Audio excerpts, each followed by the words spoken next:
Asymmetric warfare, that's what one prominent conservative says the political right is facing in the aftermath of Charlie Kirk's murder. Jack Posobiec, a close friend of Kirk's, is talking to CNN about who could lead the movement that Kirk helped to build and how Republicans should respond to Kirk's murder. Mina Durson is out front. I think the worst possible way to remember Charlie would be to turn these lights off. That this is his life's work. Charlie Kirk's podcast continued on Friday without him. All right, well, welcome back to the Charlie Kirk Show. We're remembering our friend Charlie Kirk. His friend and Turning Point contributor Jack Posobiec sat in his studio, leaving Kirk's chair open as a tribute. How do you fill this void? Well, look, everybody's got to step up, and there's no replacement for Charlie Kirk.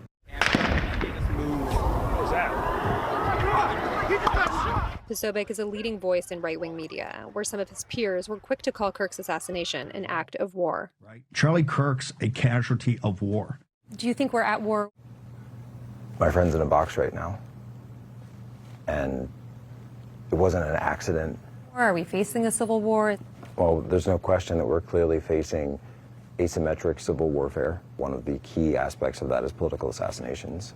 That being said, the idea that we're going to a, classic civil war scenario, I hope and I pray that doesn't happen.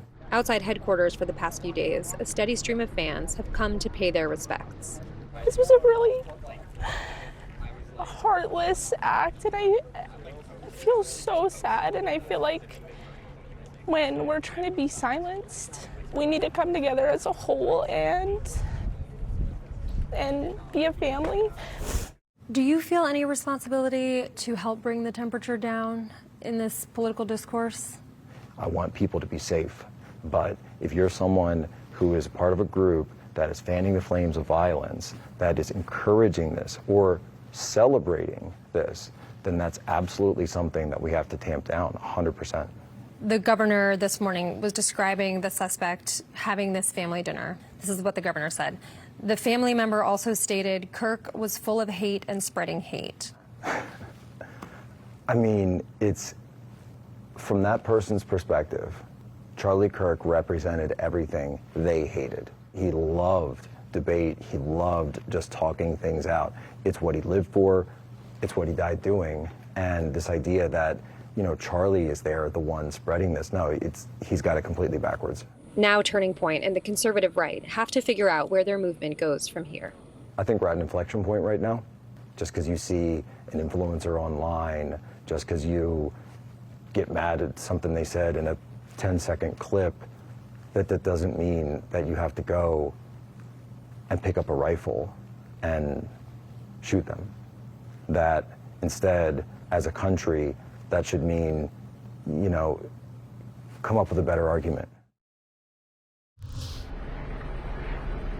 And we are at Turning Point headquarters here in Phoenix, where people have continued to show up these past few days with flowers and tributes for Charlie.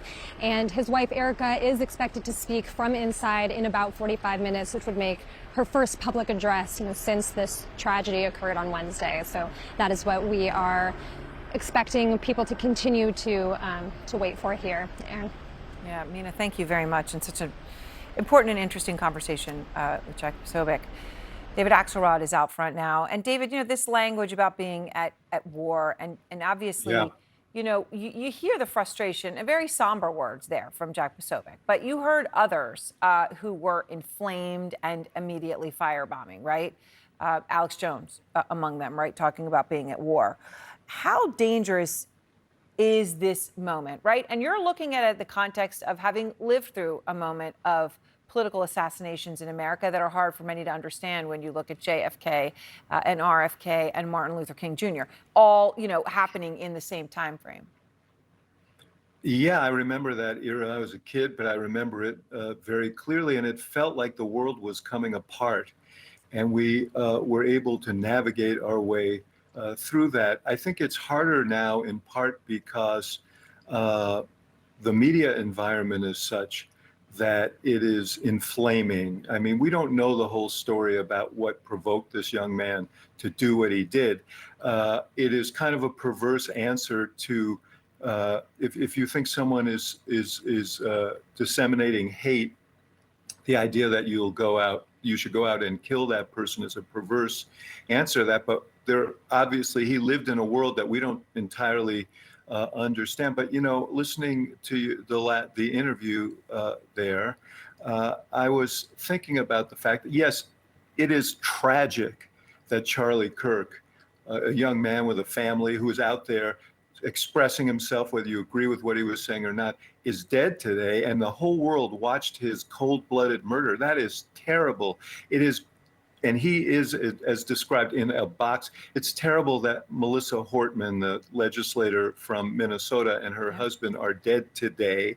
It was terrible that a police officer outside the CDC was killed, and because someone sprayed the building with.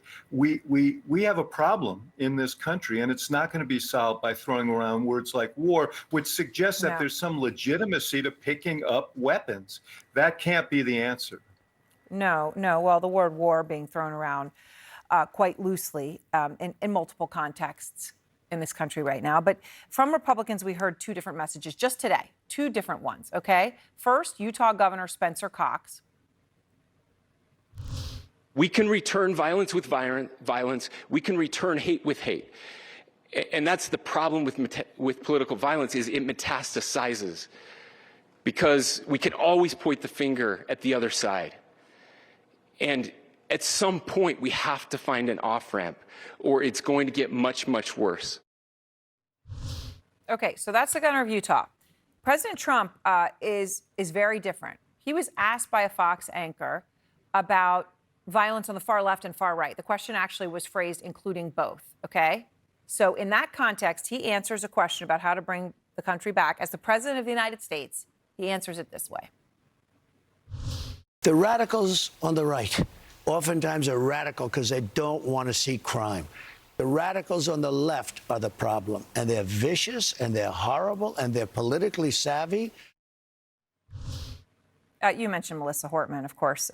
Someone posed as a police officer, showed up at her house in the middle of the night and assassinated her husband. What do you make, and what does it mean? What does it mean that the president of the United States in this moment chooses to conduct himself in that way and use those words? Aaron, I listened to the Governor Cox of Utah, and his words today, which I thought were magnificent and completely appropriate. And I thought, this is the message that you want to hear from the president of the United States.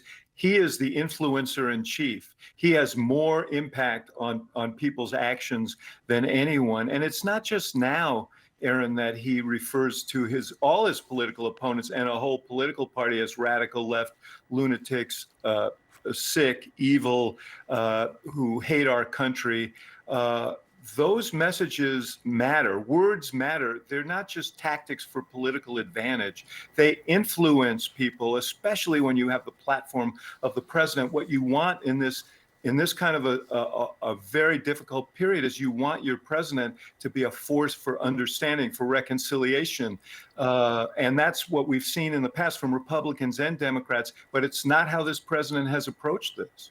No, it's not how he's approaching it now, but as you say, a very different view from the Republican Utah Governor Spencer Cox, who spoke very differently. Thank you so much, David Axelrod. Appreciate you.